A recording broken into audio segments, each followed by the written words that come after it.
Salut, c'est Arslan, bienvenue dans cette nouvelle vidéo. Alors vidéo un peu spéciale aujourd'hui, vidéo où je te raconte une des expériences qui m'est arrivée avec un courtier. Alors c'est une expérience qui a failli me faire perdre 15 000 euros. Donc reste bien jusqu'à la fin parce que dans cette vidéo tu sauras vraiment tout. Tu sauras finalement pourquoi j'ai failli perdre autant d'argent, comment j'ai fait pour m'en sortir et enfin les leçons qu'on peut en tirer, tu vois. Parce que finalement ça m'est arrivé à moi. Mais ça peut arriver à n'importe qui. Pour te planter un peu le contexte, lors de la recherche de mon premier bien, j'ai signé un compromis et le délai pour obtenir le financement, il était de 45 jours. Et moi, comme je suis salarié, tu vois, je me suis dit, j'ai pas envie de perdre de temps, j'ai pas envie de passer mes après-midi à faire des rendez-vous à la banque. Donc un courtier, ça peut être pas mal, surtout qu'un pote m'en avait parlé, il m'a dit, ouais, mais prends un courtier, ça peut être bien, ça va aller vite, t'inquiète pas. Quand tu n'auras rien à faire, ce sera top. Je me suis dit, bon, allez, bah, on va essayer de passer par un courtier. Donc au final, j'ai fait la recherche d'un courtier proche de chez moi. Donc j'en ai trouvé un, il travaillait au sein d'une grande agence en fait. Donc au final, il m'a donné rendez-vous, je suis allé le voir. Le courtier était vraiment carré, il a recueilli toutes mes pièces. Le rendez-vous a duré 3 heures, tu vois, c'était complet. Il m'a vraiment expliqué toutes les étapes de la recherche, comment ça va se passer et que j'ai pas à m'en faire. Vu que j'étais salarié en CDI, etc., que ça allait prendre 2-3 semaines pour qu'il fasse tout ça, mais que c'était sûr qu'il obtienne une réponse. Donc moi, je suis reparti super confiant après ce rendez-vous. Je me suis dit qu'il prend tout en main, que j'ai pas à m'en faire. Et pareil, les jours d'après, sa secrétaire, elle m'a relancé pour 2-3 pièces dont elle avait besoin. Je lui ai filé. Là, pareil, j'étais toujours aussi confiant vu que je me suis dit que j'étais vraiment entre de bonnes mains. 3 semaines passent et j'ai toujours pas de nouvelles du courtier. Donc là, je me dis, mais c'est étrange. Là, il est censé quand même me dire où il en est, si il a pu avoir un accord ou si c'est en attente, etc. Parce que moi, là, je suis dans le flou. Et là, en plus, j'ai signé pour un projet immobilier. Donc si là, je respecte pas les termes du compromis, bah, je vais devoir payer la clause de pénalité qui est de 15 800 euros. Ensuite, je reçois l'appel de l'agent immobilier qui me demande alors, monsieur, comment ça se passe, où ça en est le financement, est-ce que ça avance? Là, j'avais vachement honte de lui dire que j'avais confié mon dossier à un courtier et qu'il ne m'avait pas donné de nouvelles. Et je peux vous dire que l'agent immobilier n'était pas content de cette réponse. Et là, il m'a mis un gros coup de pression en me disant, écoutez, le courtier, s'il ne vous répond pas, lui, c'est son problème.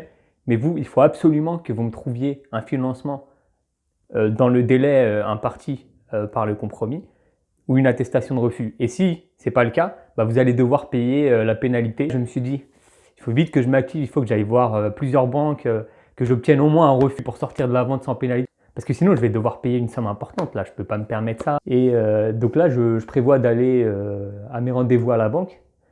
Et là, comme par hasard, le courtier qui refait surface. Oui, monsieur, ça y est, j'ai trouvé votre crédit. C'est à telle banque, avec tel taux, etc. Avec les conditions que vous aviez dit, sans apport, tout ça. Et là, je me dis, j'ai enfin mon crédit. Je vais pouvoir aller au bout de la transaction. Je ne vais pas avoir de payer de pénalité. Donc, tout est bon au final. En tout cas, le courtier, il m'aura bien inquiété pendant toute la durée de la transaction. Franchement, j'avais du mal à dormir, etc. C'était pas du tout agréable, quoi. Maintenant, qu'est-ce qu'on peut tirer comme conclusion de cette histoire qui m'est arrivée, mais qui a dû déjà arriver à plusieurs autres personnes et qui peut arriver à n'importe qui. Alors pour moi, la première impression que j'ai eue, c'est que les courtiers, ils ne sont pas forcément engagés à 100% avec leurs clients. Alors je m'explique. Les courtiers, ils fonctionnent à la commission. Donc plus la transaction est importante et plus leurs commissions seront importantes. Donc finalement, votre dossier ne sera pas forcément prioritaire s'il y a un autre dossier qui est peut-être plus simple que le vôtre, ou alors un dossier qui lui rapporte plus d'argent, il va le favoriser. Donc c'est un peu ça finalement le problème, c'est qu'il n'est pas à 100% sur votre dossier. Et aussi le courtier, lui, il voit que ses intérêts. Si lors du rendez-vous avec le courtier, vous avez fixé un taux minimal qui s'engage à vous trouver, dans mon cas, c'était 1,8%. Sachant qu'1,8%, il y a à peu près 1 an et demi, c'était déjà assez élevé. Mais bon, je me suis dit 1,8 c'est le minimum, il va forcément me trouver beaucoup moins du 1,4, 1,5. Mais le courtier, ce qu'il va faire, c'est que dès qu'il va trouver le minimum que vous étiez fixé comme taux, donc pour mon cas c'était 1,8, bah, il va s'arrêter là. En même temps, c'est logique. Imaginons que vous étiez courtier, vous êtes payé à la commission. Vous avez intérêt à vite trouver un truc qui correspond à ce que le client demande.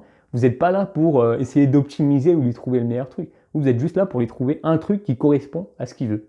Il n'est pas là pour optimiser, pour trouver le prêt au meilleur taux, le prêt avec les meilleures conditions, etc. Donc ça, c'est que vous qui pouvez le faire finalement. Et le point numéro 3, c'est qu'à mon avis, le courtier, il faut vraiment le suivre régulièrement. Donc pour moi, si tu lui confies ton dossier, il faut que tu l'appelles limite plusieurs fois par semaine et même dès le début, tu l'harcèles, tu vois où il en est, etc. pour voir que vraiment il fait bien les choses, quoi, qu'il délaisse pas ton dossier.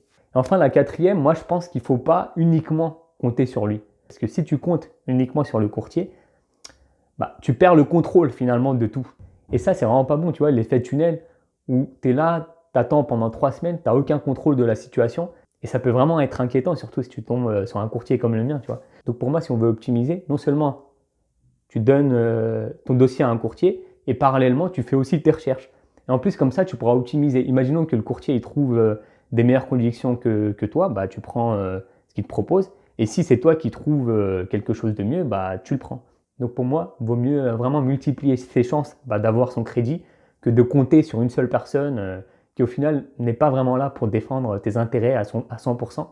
Comme on dit, on n'est pas aussi bien servi que par soi-même. Et ça se vérifie aussi dans le cas de la recherche d'un financement. Après, je jette pas non plus la pierre à tous les courtiers. Je pense qu'il y en a qui travaillent bien. D'ailleurs, un de mes amis qui passe régulièrement par un courtier, bah, tout se passe bien pour lui. Donc c'est juste que moi, là, j'ai une mauvaise expérience, mais je pense juste qu'il faut prendre ses précautions. Il ne faut pas uniquement compter sur le courtier. Mais en tout cas, ça peut être d'une aide précieuse. Surtout si toi, tu as un courtier partenaire avec qui tu fais la plupart de tes transactions, bah, je pense que ça peut te faire gagner beaucoup de temps et c'est une bonne solution au final. Écoute, c'est tout pour cette vidéo. J'espère que mon expérience t'a apporté quelque chose. Je vais t'inviter à aller en commentaire, me raconter si toi, tu as déjà eu une expérience similaire avec un courtier ou au contraire, ça s'est super bien passé. Et donc on se retrouve demain pour une nouvelle vidéo. Allez, à plus.